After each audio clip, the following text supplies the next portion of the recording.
Why are you doing this?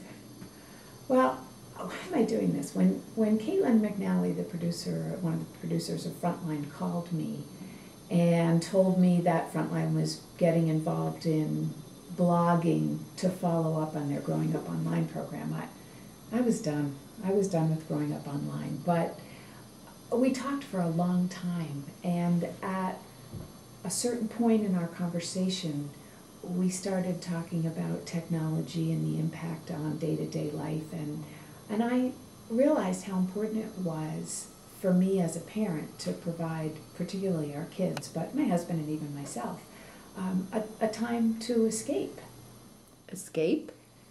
A time to escape the constancy of the demands that technology brings.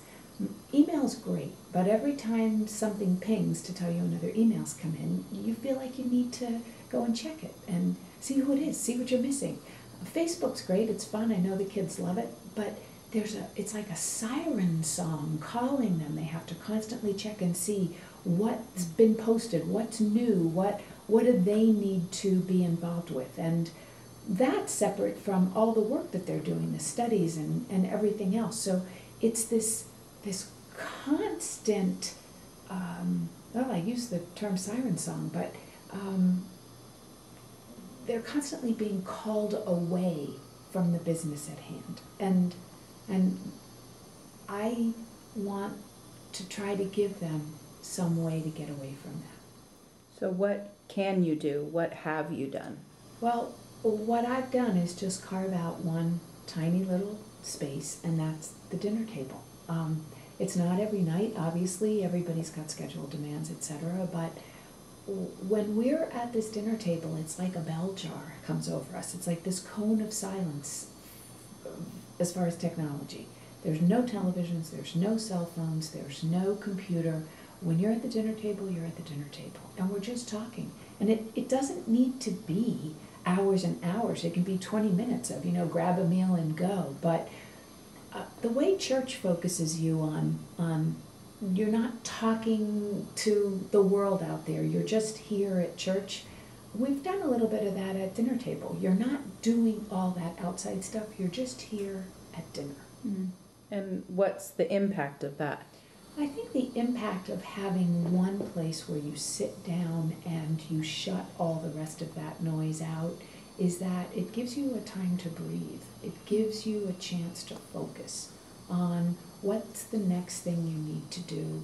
And I think that our kids particularly have lost the ability to be quiet, to not to be silent like shut up, I'm talking, but to be quiet.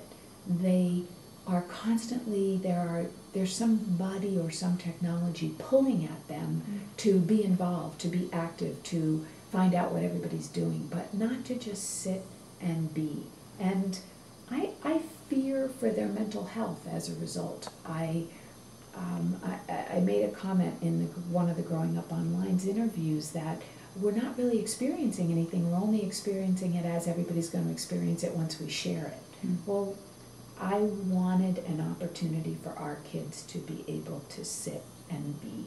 And I guess that's my little fight against technology. That's me pushing back the world and its demands. So are you anti-technology then? Oh, I am not anti-technology at all. I love email, I love texting. I appreciate all the fun that the kids have with Facebook and how they stay in touch with people they might not ordinarily. Technology's great. I just remember when I went on my honeymoon 25 years ago that we were away for 2 weeks and we didn't know anything that happened in the 2 weeks that we were gone because we were on vacation, and that simply doesn't happen anymore. So if I can give my family a 30-minute vacation at night, a chance to breathe and talk about what happened during the day and talk about what needs to happen next, then that's one thing that I can do. And technology will be okay without my family for half an hour.